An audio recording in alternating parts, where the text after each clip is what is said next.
சமூகன் சொந்தங்களுக்கு அன்பான வணக்கங்கள். புதியதொரு காணொலியில் சந்திக்கிறதுல மகிழ்ச்சி. இப்போ பார்த்தீங்கன்னு சொன்னால் இன்றைக்கு ஒரு கிணறு இறைக்கிற வேலை ஒன்று தான். எங்கள்ட வீட்டு கிணறு தான். சாடையா ஸ்மெல் கொஞ்சம் வித்தியாசமாக இருந்தால இறைச்சி கிளக்குவமண்டு கிணறு அப்படி க்ளீன் பண்ணுறது என்றுதான் இந்த வீடியோவில் பார்க்க போகிறீங்க. புதுசாக என்னுடைய காணொலியை பார்க்குறவங்க தயவுசெய்து சப்ஸ்கிரைப் பண்ணி எனக்கு ஆதரவை தாங்க. அப்படியே அந்த லைக்கையும் தட்டி விடுங்க, பெல் ஐக்கனையும் கிளிக் பண்ணி அந்த ஓல் என்ற அந்த ஆப்ஷனை கொடுத்து விடுங்க. வாங்க வீடியோக்குள்ளே போகலாம். இந்த மெஷின் வந்து மண்ணெண்ணில் இயங்குகிற மெஷின். கிட்டத்தட்ட 2 மணத்தியாலமாக இறைச்சி இப்போ தண்ணி வந்து முழுமையாக வத்தி இருக்குது. இந்த கிணறு கிட்டத்தட்ட ஒரு 20 அடி ஆழம் வரும் நிலமட்டத்தில் இருந்து. அடியில் பார்த்தீங்கன்னு சொன்னால் தண்ணி முடிஞ்சுது. இப்போ ஊற்றால் வந்து கொண்டிருக்க தண்ணியை வந்து அதில் வந்து ஃபுட் வேல் வந்து ஒரு பள்ளத்துக்கு வச்சுக்கிட்டு அதை சக் பண்ணி கொண்டு இருக்குது. இது என்னுடைய கிணத்தடி. இந்த தண்ணியின் கலரை பாருங்கள், என்ன கலரில் இருக்கும், ஒரு மக்கி கலரில் வந்துட்டு ஒரு மண்ணரும் வெள்ளையும் சேர்ந்த மாதிரி. இது வந்து புகை போடுறதுக்காக, அதாவது சாம்பிராணி காட்டுற வழக்கம் இருக்குது. தண்ணி இறைச்சி முடிய தண்ணியை எங்கள்ட காணிக்கில் விடாமல் முன்னுக்கு நெல் வயல் இருக்குது. அந்த நெல் வயலுக்கு தண்ணி தேவை. அதனால் தண்ணியை வந்து முன்னுக்கு விடுகிறோம். என்னென்னு சொன்னால் இப்போ மழை பெஞ்சு கொஞ்சம் நிலம் ஈரமாக இருக்கிறதால உள்ளுக்க விட்டால் நிறைய தண்ணி தேங்கிடும். தண்ணி போய்கொண்டிருக்கு பாருங்க நெல்லுக்கு. உண்மையில் பச்சை பசையிலேருந்து எங்களோட வீட்டின் முன்புறம் எவ்வளவு அழகாக இருக்குன்னு பாருங்கள். இன்னும் நெல் வளர வடிவாக இருக்கும், செம்மையாக இருக்கும். இவ்வளோ அழகான இந்த இடம்னு பாருங்கள், செம்மையாக இருக்கும். உண்மையில் ரசிக்கக்கூடிய ஒரு இடம். அது வந்து மேற்கு பக்கம் சூரியன் மறையும். சாம்பிராணி போடுறதுக்கு தணல் ரெடி பண்ணி கொண்டிருக்கிறோம். கிணறு கிளக்கிறது வந்து எப்படின்னு சொன்னால் உள்ளுக்குள்ளே இறங்கித்தான் கிளக்க வேண்டிய ஒரு சிச்சுவேஷன், வேறு வழி இல்லை. அதனால் கயிறு கட்டி உள்ளுக்குள்ளே ஒரு அண்ணா வந்து சம்பளத்துக்கு வந்து இதில் இறங்கி க்ளீன் பண்ணுறார். உண்மையில் அழகாக க்ளீன் பண்ணவர். இப்போ கடைசியாக மிஷின் வேலை செஞ்சு கொண்டு இருக்குது. அதில் அடியில் இருக்கிற அந்த கடைசி இதுகள் எடுக்கிற வேலை தான் நடந்து கொண்டிருக்கு. சாம்பிராணி புகை போடுறதுக்கு காரணம் என்னென்னா, அந்த ஒரு எங்களோட பாரம்பரிய முறை இருக்குது. அந்த கிணத்தை வந்து நாங்கள் ஒரு தெய்வங்களில் ஒன்றாக தான் கருதுகிறோம். தண்ணின்றது முக்கியம் தானே. இது வந்து அடியில் எடுத்த சேறு வாளி மூலம் அள்ளி ஒரு சைட்டாக வெளியில் கொட்டுப்படுது. பார்த்தீங்கன்னா இங்கே பாருங்கள், அடியில் இருக்கிற அந்த சேறு மாதிரி ஒரு மக்கிய பகுதி. உண்மையில் தண்ணியில் இருக்கிற அந்த சஸ்பெண்டட் சொலிட்ஸ்ன்னு சொல்கிறோம், அது வந்து ப்ரிசிபிடேட் ஆகும், அதாவது வீழ்வடிவாகி அடியில் படியும். உண்மையில் இந்த தண்ணியின் அடிப்பகுதி கருப்பாக தான் இருந்தது.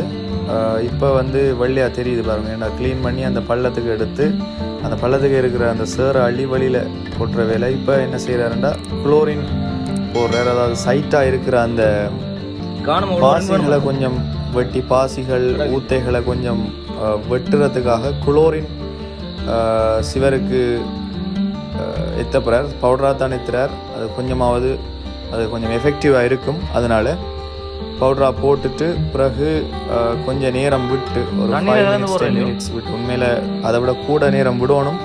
ஆனால் அப்படி விட்டால் தண்ணி ஊறிடும், நடுக இறைச்சி கொண்டிருக்க இயலாது. அதனால் ஒரு 5 to 10 minutes இதில் அப்படியே விட்டுட்டு அதுக்கு பிறகு அதை கழுவுற ஐடியாவில் கழுவி பிறகு அந்த கிணற்றின் சிவரை வந்து தண்ணியால் அடித்து கழுவுற ஐடியாவில் தான் இருக்கிறோம். உண்மையில் ஒவ்வொரு வருஷமும் கிணறு கிளக்குறதுன்றது, கிளக்கி அதை க்ளீன் பண்ணுறது உண்மையில் நல்ல ஒரு விஷயம். ஏனென்றால் அது ஒரு ஆரோக்கியமான விஷயமும் கூட. நாங்கள் போன வருஷம் கிளக்கினது, அதுக்கு பிறகு இந்த வருஷம் உண்மையில் மழைக்கு முதல் அதை செஞ்சுருக்கணும். ஆனால் அந்த தண்ணியில் கொஞ்சம் வித்தியாசங்கள் அல்லது அந்த நாங்கள் எங்கள்ட மோட்டர் வந்து மோட்டரோட ஃபுட் வேல்வை பாருங்க அடியில் தான் இருக்குது. இங்கே சைடில் இருக்குது, அதாவது வலது பக்கம் இருக்கிற ஃபுட் வேல்வை பாருங்க க்ரீன் கலருக்கு இங்கே ஆப்போசிட்டாக அது வந்து அடியில் இருக்குது. அப்போ அடியில் இருக்கைக்குள்ள நாங்கள் அடியில் இருக்கிற தண்ணியை தான் வந்து அதை சக் பண்ணி இழுக்கும். என்ன அதனால் ஒரு சாடையான ஒரு வித்தியாசமான மனம் ஒன்று வரும். அந்த மனம் வெறையக்கில் எங்களுக்கு விளங்கணும். ஓகே, நாங்கள் இதை க்ளீன் பண்ண வேணும் கிணறு இந்த மாதிரி. மீன்கள் விடுகிற ஐடியாவில் இருக்கிறேன். இப்படியே விட்டால் இந்த தண்ணி ஊறி கிணறு ஃபில் ஆயிரும். இப்போ ஒரு 2-3 ஹவர்ஸில் இந்த கிணறு ஃபுல்லாயிரும்.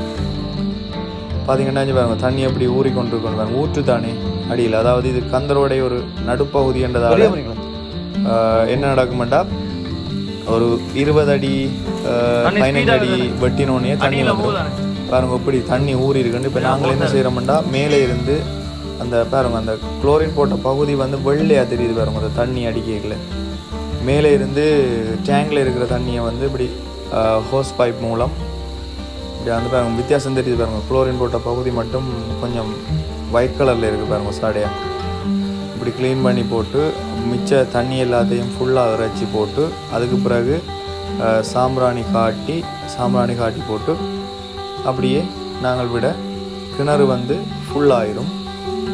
ஃபுல்லானதுக்கு பிறகு பார்க்க அந்த நிலத்தில் அடி வந்து அப்படியே தெரியும். அதுதான் உண்மையில் ஒரு தண்ணின்ற தூய தண்ணியாக இருக்குன்றதுக்கான அடையாளம். உண்மையில் அந்த மீன்கள் வளர்க்குறதும் ஒரு நல்ல விஷயம்தான். கிணறு கொஞ்சம் தூய்மையாக இருக்குமென்று சொல்கிறவ அதான் எங்களோட டேங்க், எங்களோட பாத்ரூம் டேங்க். ஓகே, சாம்பிராணி புகை காட்டுறதுக்கு ரெடி தணல்.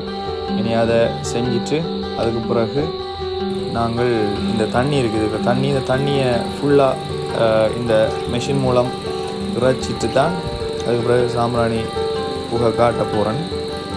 உண்மையில் கிட்டத்தட்ட ஒரு இப்போ மழை நேரம் மண்டபடியாக ஒரு 2.5 மணித்தியாலத்துக்கிட்ட 2 மணித்தியாலத்துக்கு கூட இந்த மெஷின் வேலை செஞ்சு தான் ஃபுல்லாக இந்த தண்ணி எடுக்கக்கூடியாக இருந்தது. இப்போ பாருங்கள் எவ்வளவு அழகாக இருக்குன்னு சொல்லி. இதே தண்ணி நிரம்பினதுக்கு பிறகு இந்த வீடியோ எடுக்கிறேன். அடி வந்து அப்படி தெரியுதுன்னு பாருங்க. கிட்டத்தட்ட இந்த தண்ணி வந்து கிட்டத்தட்ட ஒரு 10 அடி 15 அடிக்கு கிட்ட இந்த தண்ணி இந்த ஆழம் இருக்குது தண்ணி மட்டத்தில் இந்த நிலத்தில். ஓகே, இந்த வீடியோ உங்களுக்கு பிடிச்சிருக்குமென்று நம்புகிறேன். புதுசாக பார்க்குறவங்க சப்ஸ்கிரைப் பண்ணி ஹெல்ப் பண்ணுங்கள். நன்றி.